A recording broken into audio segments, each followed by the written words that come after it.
중대본 회의에서는 교회 방역 강화 조치 조정 방안, 이라크 건설 근로자 이송과 방역 지원 방안, 군 코로나19 검사와 계획 등을 논의하였습니다.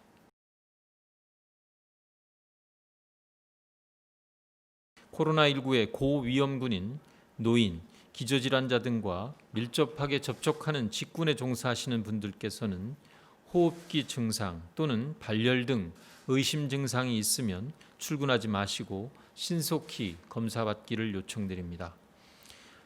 긴장 상태가 장기화됨에 따라 국민 여러분의 경각심이 낮아지고 방역수칙 준수에 소홀해질 수 있습니다. 특히 수도권 주민의 경우에 언제 어디서나 코로나19에 주의를 기울이며 밀집, 밀접, 밀폐된 곳을 피하고 마스크 착용에 유의하여 주시기를 당부드립니다. 정부는 지난 7월 10일부터 전국 교회를 대상으로 소모임과 행사를 금지하는 등 핵심 방역 수칙을 의무화하는 강도 높은 방역 강화 조치를 시행하고 있습니다. 최근 교회 등 종교시설에서의 집단 감염 사례가 크게 감소할 수 있었던 것은 그간 교단과 신도분들의 넓은 이해와 적극적인 협조 덕분이며 이에 대해서 다시 한번 깊이 감사드립니다. 중앙정부 차원에서는 7월 24일부터 전국 교회에 대한 핵심 방역수칙 의무화 조치를 해제합니다. 다만 지역에서는 지자체장의 판단에 따라 그 유지 여부를 결정할 수 있습니다. 한편 앞으로 유사한 방역 조치가 필요할 경우 전국이 아닌 권역이나 시도별로 조치하는 방안을 우선 검토하도록 하겠습니다. 정부는 지난 7월 17일 중대본 회의를 통해서 이라크 주재 우리 건설 근로자의 국내 이송을 추진키로 결정한 바 있습니다.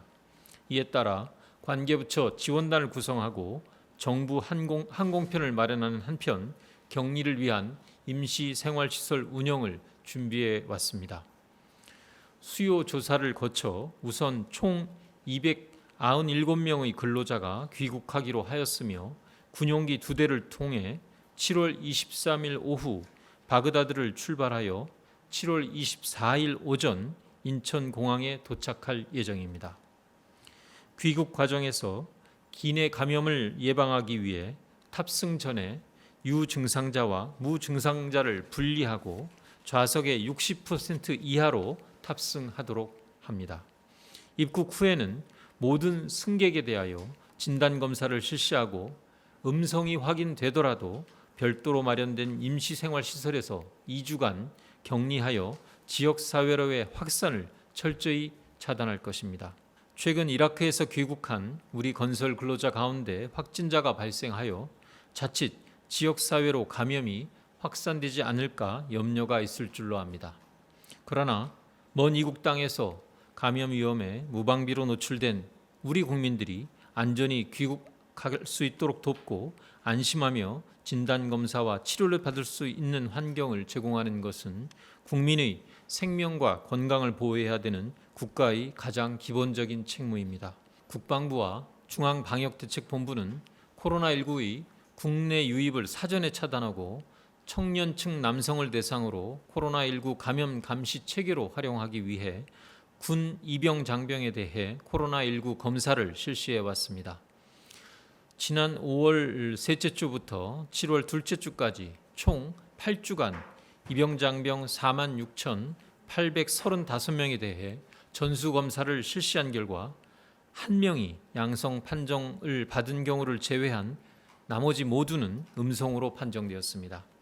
또한 지난 7월 9일 중앙방역대책본부가 코로나19 항체가 조사 결과에도 총 3,055건의 검체 중 단 한 건만이 양성으로 확인되었다고 발표한 바 있습니다. 그간 신속한 추적과 검사를 통해 감염 확산을 차단하는 방역 체계가 잘 작동하고 있다는 것을 의미합니다. 다만 이러한 검사 결과는 우리가 집단 면역을 확보하는 것은 거의 불가능하며 코로나19의 백신이나 치료제 개발까지 지속적으로 감염 확산을 최대한 억제하면서 생활 방역을 계속해 나가야 한다는 것도 다시 일깨워주는 결과라고 할 수 있습니다. 아스트라제네카와 국내 SK와의 또 보건복지부 간의 3자 간의 협력 의향서 체결의 주요 내용은 현재 아스트라제네카가 개발하고 있는 코로나19의 백신이 성공적으로 양산에 들어갈 경우 이러한 생산 시설의 하나로서 생산 거점의 하나로서 국내 기업인 SK를 지정을 하고 이 SK를 통해서 일정한 물량을 생산토록 하겠다라는 내용을 포함하고 있습니다. 이렇게 국내에서 생산될 경우 국내에서 생산되는 물량 중 가능한 물량을 최대한 국내 우리 국민들을 위해서 보급할 수 있도록 접종할 수 있도록 확보하는 노력을 함께 하겠다라는 의향에 대해서 3자 간에 동의를 하고 이러한 내용을 문서로서 서로 확인한 그런 의미가 있다라는 점을 말씀드린다. 스마트 병원을 좀 확보하고 저희가 추진하겠다라는 것이 이번에 한국형 뉴딜 정책의 일환으로서 한 꼭지로서 발표된 바 있습니다. 스마트 병원은 5G나 또 IoT와 같은 정보통신 기술을 의료 현장에서 특히 병원에서 적극 활용하도록 이렇게 함으로써 환자 진료의 수준도 높이고 또 신속하고 정확하게 관련 정보를 활용을 함으로써 의료의 수준도 높이지만 간호를 포함해서 환자를 돌보는 부담도 이러한 정보통신 기술을 활용해서 최대한 낮추도록 함으로써 의료진의 피로도도 낮추고 환자의 안전도 확보하는 이러한 디지털 기반의 혁신형 병원이라고 할 수 있습니다.